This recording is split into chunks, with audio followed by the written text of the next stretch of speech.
Students, welcome to our social science class. So today we will start our fourth chapter, that is Supreme Court.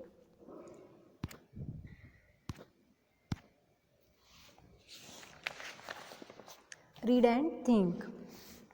Law is required for the safety and welfare of people. When any citizen or an institution breaks any law, a specific process is followed to address the issue.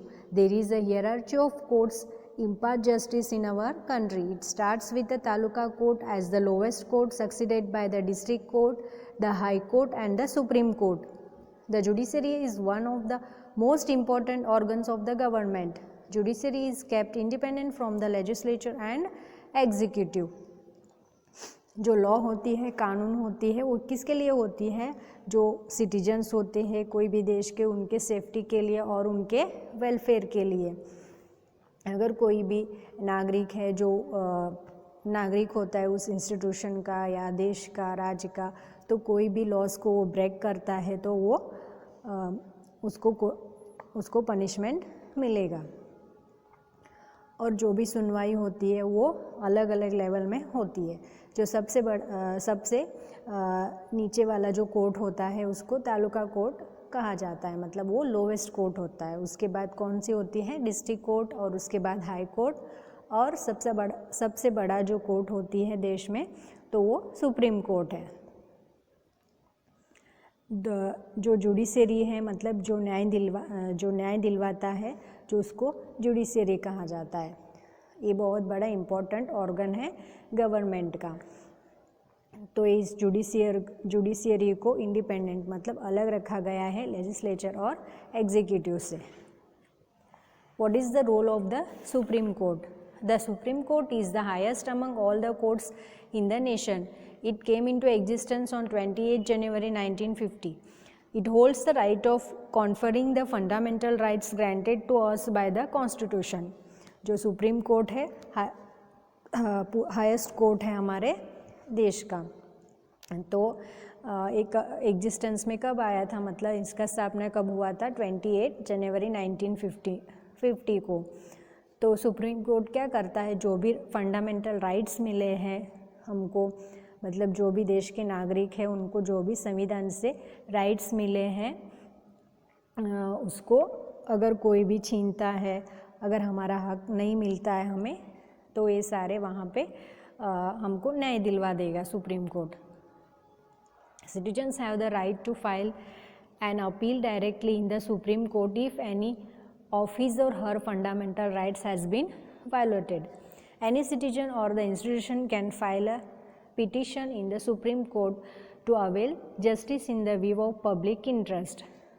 तो जो देश का नागरिक है कोई भी institution से तो अपना पिटिशन या फाइल रख सकता है सुप्रीम कोर्ट में अपने न्याय के लिए. तो इसको क्या कहा जाता है? पब्लिक इंटरेस्ट litigation या PIL. The Supreme Court interprets the Constitution and advises the President and the Parliament in the same regards. जो भी हमारा संविधान है उसको एडवाइस कर सकता है, और जो भी प्रेसिडेंट है पार्लियामेंट को भी वो एडवाइस दे सकता है supreme court. It also enjoys the power to review the judgment passed by any of the lower courts. तो इसके पास पावर होता है कि जो भी लोअर कोर्ट्स में, जैसे कि तालुका कोर्ट, डिस्ट्रिक्ट कोर्ट या हाई कोर्ट में जो भी सुनवाई होती है उसके खिलाफ अगर किसी को न्याय नहीं मिल रहा है तो वो वहाँ पे अपील कर सकते हैं. The supreme court solve the disputes between the citizens and the government. जो सिटीजन्स और गवर्नमेंट के बीच में कोई भी डिस्प्यूट्स होती है, झगड़ा होती है, तो वो सुप्रीम कोर्ट सॉल्व करता है. Between states and between the centre and the state. तो जो भी कुछ प्रॉब्लम्स होती है, डिस्प्यूट्स होती है जो देश के अंदर अलग अलग स्टेट्स के बीच में जो होती है, उसकी भी वहाँ पे सुप्रीम कोर्ट में केस सॉल्व होता है.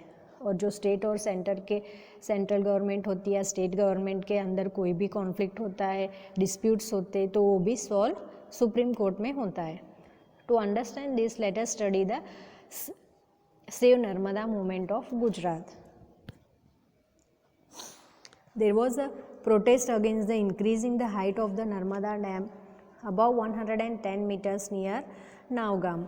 Environmentalist organizations and NGOs from Madhya Pradesh and other regions were fighting for the rights of the tribals who would lose their land and habitat forever due to this project. जो Narmada project था वो Narmada dam बना रहे थे, लेकिन जो कुछ पर्यावरण बचाओ आंदोलन करते हैं उन्होंने क्या किया, उसका अपोज किया. तो 110 मीटर से ज़्यादा हाइट उसको नहीं करना है डैम को, क्योंकि जो मध्य प्रदेश के अंदर जो आदिवासी लोग रहते हैं, जो उनका लैंड पहले से ही रहा है और उनका लैंड छीना जाएगा उसके वजह से.